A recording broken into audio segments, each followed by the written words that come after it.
Bon matin tout le monde! Bon matin! Le live de ce matin va être rapide parce que Yes! c'est moins pour partager tout ce qu'on a découvert, mais plus pour annoncer ce qu'on aimerait découvrir. Puis avoir votre input aussi. Ouais. Yes! Dans le fond, dans la publication Facebook, la publication commence avec une situation qu'on a vécue. En fait, c'était cet été, on était au chalet en famille, puis j'essayais de jouer à un jeu de main avec notre nièce, puis je me rappelais plus de la chanson. Ouais, donc ça a fait... Il y en a quelques-unes en plus, puis c'est des jeux qu'on jouait quand on était enfant, les jeux de main, l'élastique, les trucs de corde à danser. Des jeux qui étaient vraiment simples et que tous les enfants connaissaient à l'époque, je pense. Puis j'adorais l'élastique. Ça nous a un peu mis en pleine face que ces choses-là s'effaçaient de la mémoire collective s'ils n'étaient pas enregistrés ou passés de génération en génération, je pense. Mais en fait, c'est ça, c'est que je pense que ces jeux-là sont vivants dans le sens où ils sont transmis de génération en génération. Mais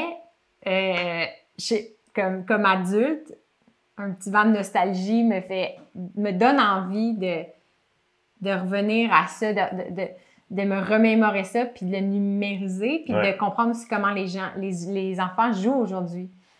Puis de voir quels jeux ont passé le temps. Puis je pense qu'il y a des jeux qui vont toujours rester, mais que les comptines vont peut-être évoluer. Selon les pas. C'est ça. Tellement tu se penses. Mais bref, on l'a dit à plusieurs reprises, puis on va continuer de le dire pour le restant de nos jours. Mais nous, on veut créer l'Atlas du mouvement, qui est une archive vivante pour réunir toutes les façons de bouger au quotidien. Puis on a réalisé récemment que les jeux simples, on pourrait les appeler comme ça, les jeux d'enfants, qui ont fait partie de notre vie puis qui font encore partie de la vie de plein d'enfants, ben c'est probablement l'étape la plus simple par laquelle commencer pour vraiment débuter l'Atlas du mouvement. C'est sûr qu'on aurait pu, commencer avec des jeux hyper compliqués. Par exemple, l'exemple que je donne tout le temps, c'est le cricket. Que j'ai essayé de comprendre les règles quelques fois dans ma vie, puis j'ai jamais entièrement réussi. C'est vraiment un jeu complexe, puis il y a beaucoup de règles, puis il y a beaucoup de... Puis c'est dur de commencer par quelque chose comme ça, parce que c'est intimidant. Versus jouer aux poches. Versus jouer aux poches. Il y a des jeux qui sont plus complexes que d'autres. Ouais, c'est ça. Puis sachant que nous, notre but ultime, c'est de réunir toutes les façons de bouger. Fait on parle de design actif, de jeux, de sport, d'artisanat, de plein de façons d'intégrer le mouvement dans son quotidien. Fait que, veux pas, on est mieux de commencer par quelque chose de simple. Puis ce que Marc-Claude avait vécu avec notre nièce, cette espèce de réalisation-là que les jeux s'effacent dans notre tête à nous. Puis c'est des jeux qui étaient simples à l'époque, puis que c'était comme des façons d'interagir entre enfants qu'on connaissait pas non plus. On dirait que tous les enfants connaissaient ces jeux-là. Fait qu'on veut commencer par numériser ça, en fait. Puis, ce qui mène au titre, carrément, de l'épisode d'aujourd'hui. Oui. Puis, on vous pose la question, en fait, c'est quoi votre jeu préféré quand vous étiez jeune? Pas nécessairement votre jouet préféré, mais le jeu préféré. En fait, on n'en a pas tant parlé. On est en train de wingner ça, ce live-là, mais c'était quoi? Toi, Marc-Claude, ton jeu préféré? Mon jeu préféré? Ou le jeu que t'as le plus marqué, en fait? Ben, ouais, c'est ça. Tu sais, mettons, comme jeu classique, je me rappelle des parties de ballon chasseur épiques sur notre rue. Comme on était plusieurs enfants sur la rue, mais les adultes embarquaient, puis même mon grand-père, j'ai souvenir qu'un jeu, à un moment donné, ma mère jouait, puis mon grand-père était là, puis il y avait quelque chose de vraiment communautaire. Tu sais, ce sentiment-là on sait pas comment ça a parti, mais comme le match a débuté, puis comme les gens comme viennent, puis contribuent, puis il y a plus de monde que... Le plaisir attire les gens, hein, je pense. Il y a quelque chose de beau là-dedans. Tu sais, comme jeu, tu sais, qu'on peut nommer. Mais mes souvenirs les plus vifs d'un moment de plaisir pur que j'ai eu, puis c'est... Ma voisine s'en rappelle encore parce que j'en ai parlé puis elle avait commenté à un moment donné, je pense, sur Facebook. Mais c'est quand on balayait les flaques d'eau. Il pleuvait. Je pense qu'on était en maillot de bain avec des bottes de pluie aux nu-pieds. Puis on prenait des gros balais industriels puis on balayait les flaques d'eau pour créer des flaques géantes. C'est tout, là. Il y a comme du point de vue d'un adulte, c'est l'affaire la plus weird. Tu regardes dans ta rue puis tu vois des enfants qui balaient des flaques d'eau.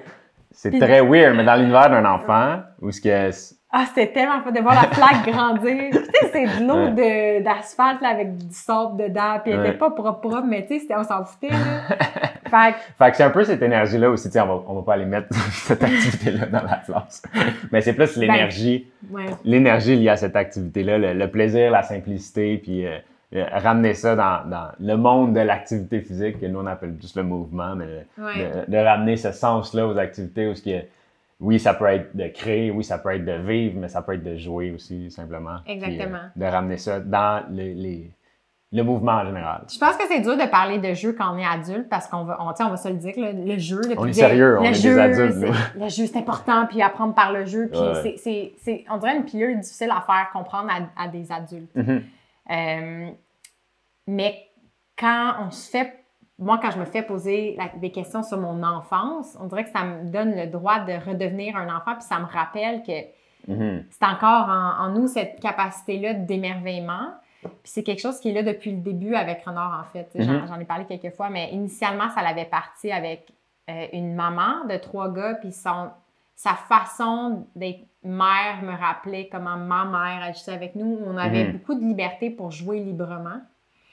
Puis je veux dire, notre génération entière, on avait le réflexe de sortir dehors puis d'aller jouer dehors. Là. Je pense que chaque époque a ses enjeux. Là, puis aujourd'hui, c'est un peu différent. Mais bref, on dirait que ce qui est arrivé cet été où j'étais plus capable de me rappeler des comptines, comme ça a été une étincelle qui me rappelait aussi pourquoi on avait créé Renard. De bouger de manière comme qui fait du sens, mais aussi qui est axée sur cette énergie pure-là, que c'est juste le agréable.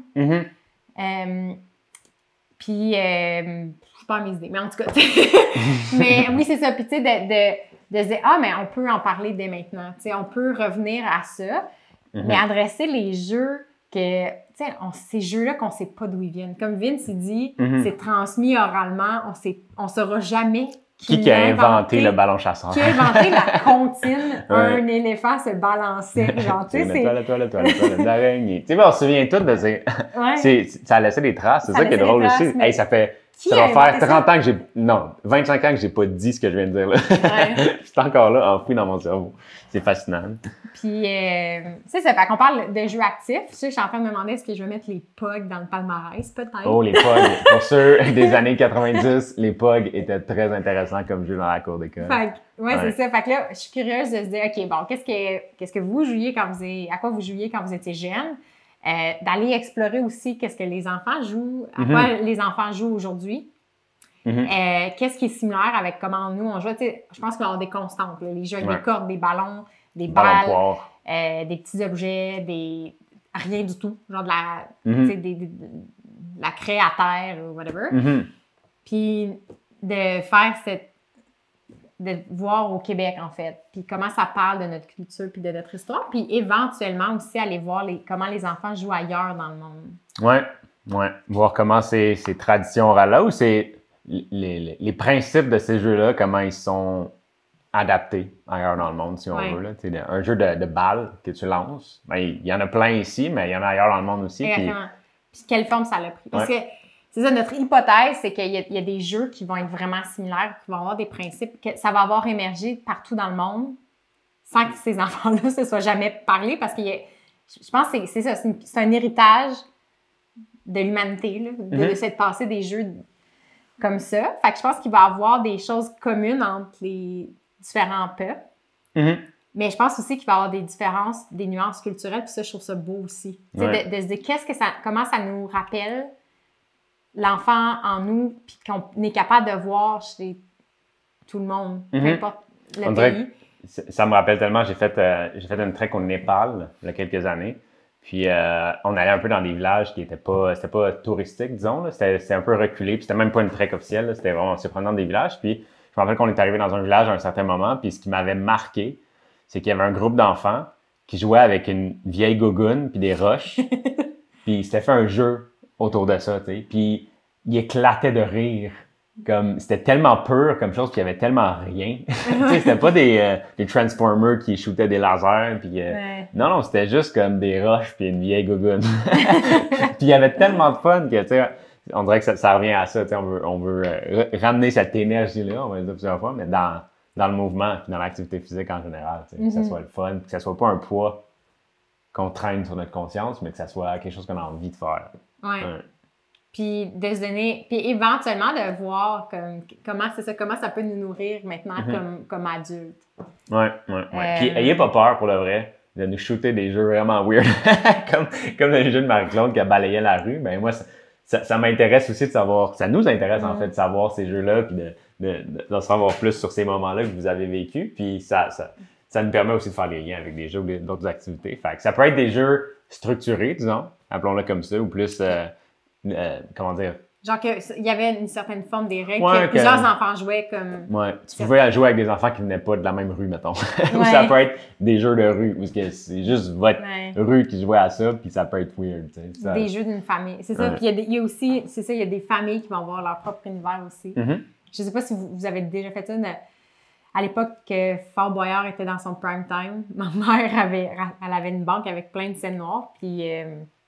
elle les mettait, j'ai pas de verre d'eau cette semaine, mais elle les mettait sur le lit, puis le but, c'était le lit de l'étage en haut, puis le but, c'était d'amener l'argent le plus rapidement possible sur le lit d'en bas. Fait que ça, encore une fois, c'est des jeux, j'ai l'impression, qui vont émerger dans une époque particulière parce que c'est en référence à quelque chose qui fait partie de notre génération. Fait que je me demande qu'est-ce que les enfants d'aujourd'hui, à quoi sont exposés, puis comment ça se traduit aussi dans les jeux qu'ils choisissent. T'sais. Parce que Fort Boyard, c'était clairement culturel à ce moment-là aussi. Philindra, tête de tigre, les scènes tombaient. Mais, puis aussi quand on a lancé l'idée, parce qu'on commence à en parler là, on a eu l'idée récemment, puis on sent que c'est par ça qu'on aimerait commencer. On a parlé beaucoup de la maison vivante dernièrement, comment repenser notre environnement pour bouger différemment. Le design actif pour la maison est un sujet qui me passionne.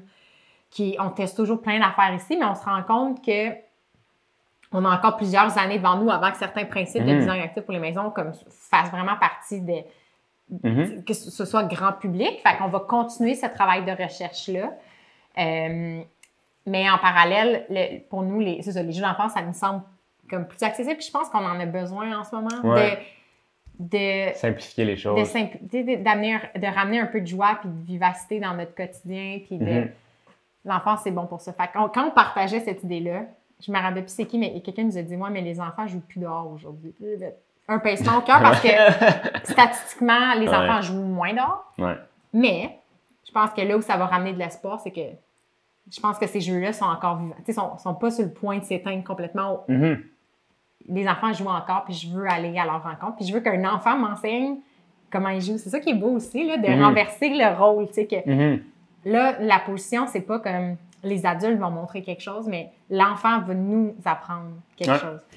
Fait que, dans le fond, on peut terminer en lançant la question à quoi vous jouiez quand vous étiez jeune. Est-ce qu'il y a un enfant autour de vous que vous pouvez aller voir puis lui demander à quoi il joue en ce moment?